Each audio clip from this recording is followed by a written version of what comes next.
Olá, meu nome é Diego e neste vídeo tutorial vou apresentar como fazer análise de riscos dentro do SGA.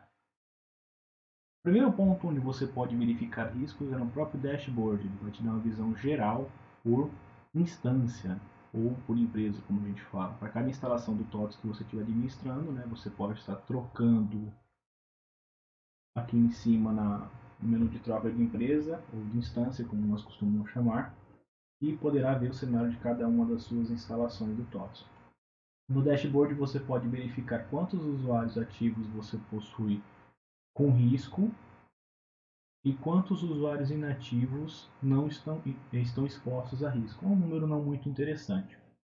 Mas um dos principais indicadores que você pode utilizar é os ativos versus riscos.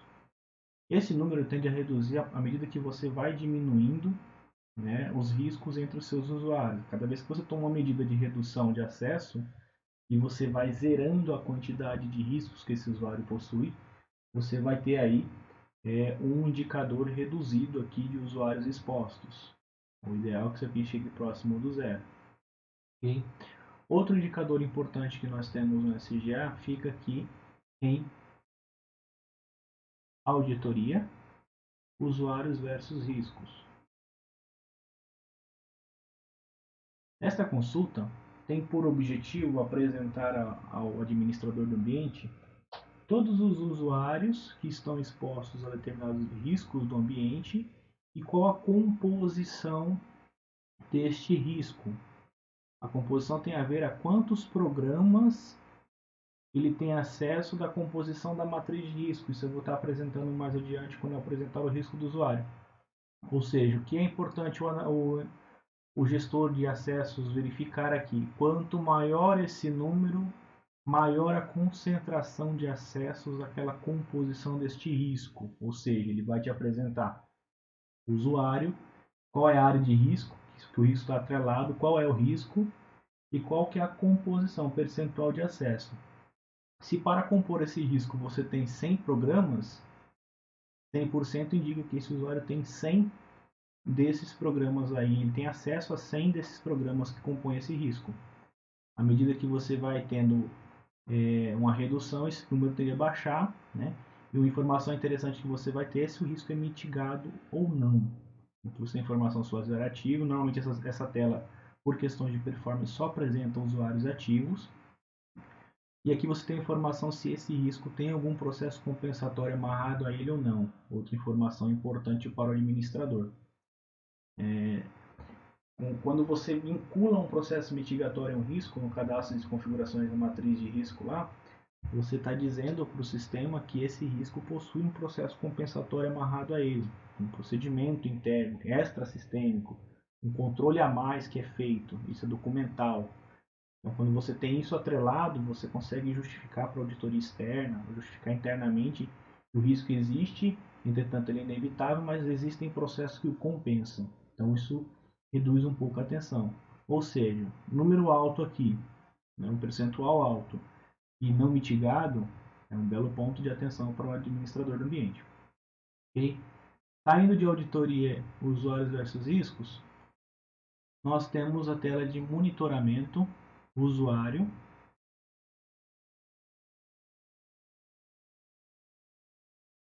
E nessa tela nós já temos um panorama um pouco mais direto. O sistema ele apresenta para a gente todos os usuários da instância.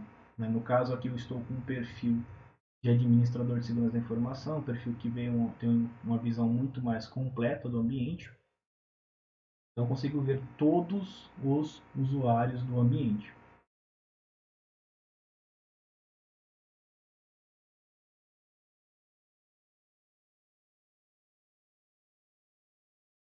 Feito o carregamento da tela,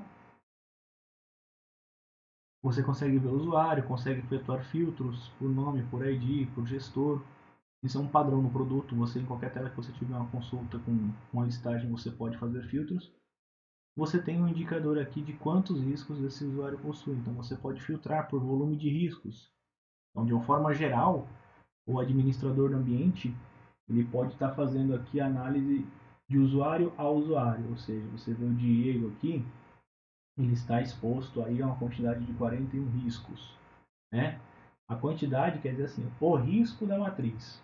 O usuário pode efetuar uma geração de fatura indevida, ou seja, existe um risco mapeado pela equipe que fez o mapeamento para a nossa matriz de risco, né?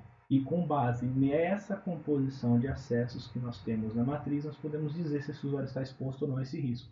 Então aqui, neste caso, o Diego, com base nos acessos que ele tem no sistema hoje, ele está exposto a 41 riscos. Como é que eu visualizo isso? Eu vou até a consulta de detalhes do usuário. Aqui na tela de usuário a gente pode estar vendo todos os detalhes do usuário, assim como a gente pode também estar fazendo uma extração, né, no Excel dos dados desse usuário para eventualmente uma auditoria, um auditor pedir, você pode estar fazendo essa extração.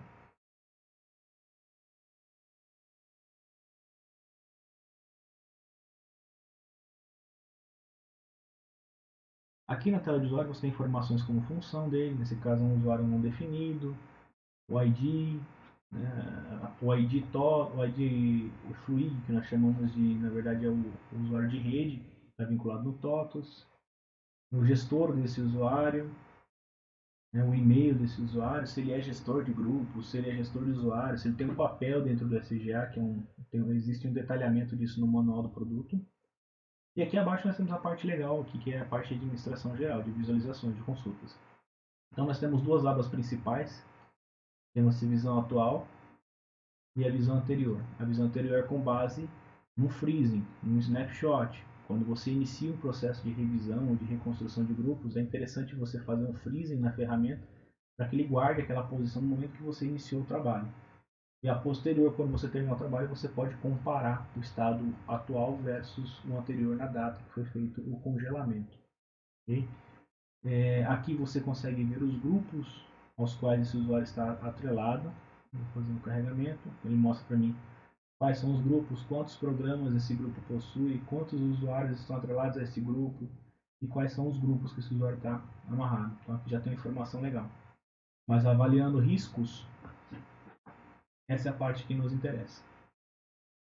A matriz de risco ela é composta, ela é construída, né, dividida em áreas. Você pode dividir a sua empresa em áreas, em áreas de impacto. E você, por exemplo, aqui tem uma apresentação de um risco. Essa matriz ela apresenta um risco de forma geral. Nesse caso aqui, na nossa base, nós temos um risco amarrado com um procedimento mitigatório. Então ele aparece para a gente que é um risco mitigado. E aqui a gente tem o risco propriamente dito. O usuário pode criar um fornecedor fictício e criar um pagamento adequado para o fornecedor. Ele pode também alterar os detalhes de pagamento do fornecedor. O usuário pode criar um fornecedor inapropriado e encomendar produtos para ele. Ou seja, o usuário pode cometer uma fraude. Este é o risco. E abaixo nós temos os conflitos que promovem esse risco, que ou expõem esse risco, que na verdade expõem a empresa a esse risco, caso esse usuário venha agir de má fé. Okay? Então nós temos aqui o processo referenciado, né, que a gente chama de processo de referência, e os processos vinculados, que são os conflitantes. Ou seja, o usuário não poderia cadastrar fornecedor e solicitar compra ao mesmo tempo, ele não poderia realizar compra e cadastrar fornecedor.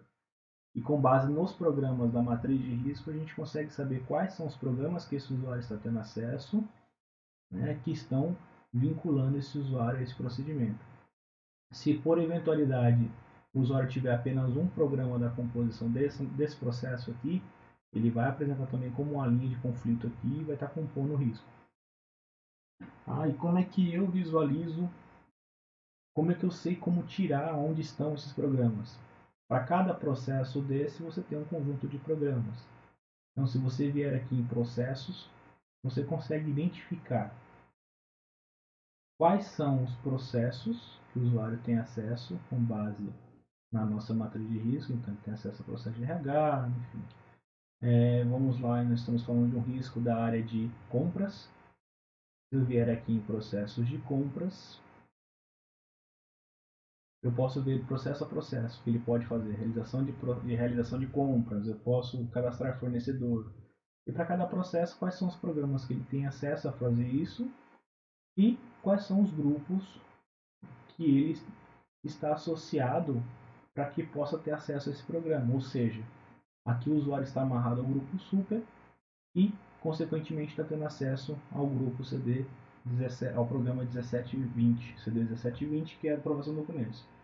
Ora, Diego, ele não deveria ter acesso. Eu tenho duas saídas para isso. Se ele não pode ter acesso, ou eu removo ele do grupo, aí eu tenho que verificar que aquele grupo foi construído. Normalmente o cliente que faz uma revisão de acessos e proposição de novos grupos, ele já tem um propósito.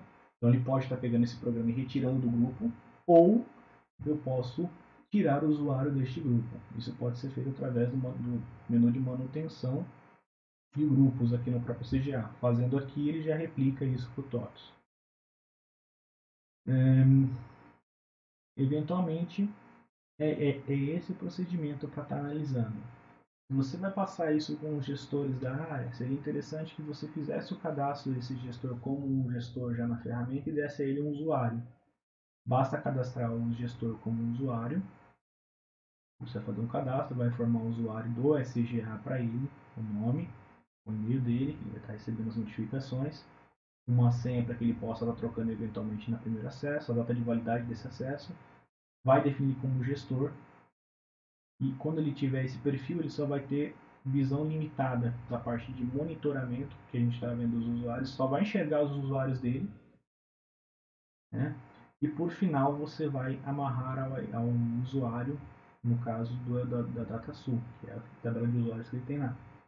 Então, eventualmente, se eu quero ter um gestor no SGA, eu preciso que esse gestor tenha um usuário no TOTS também, mesmo que seja inativo.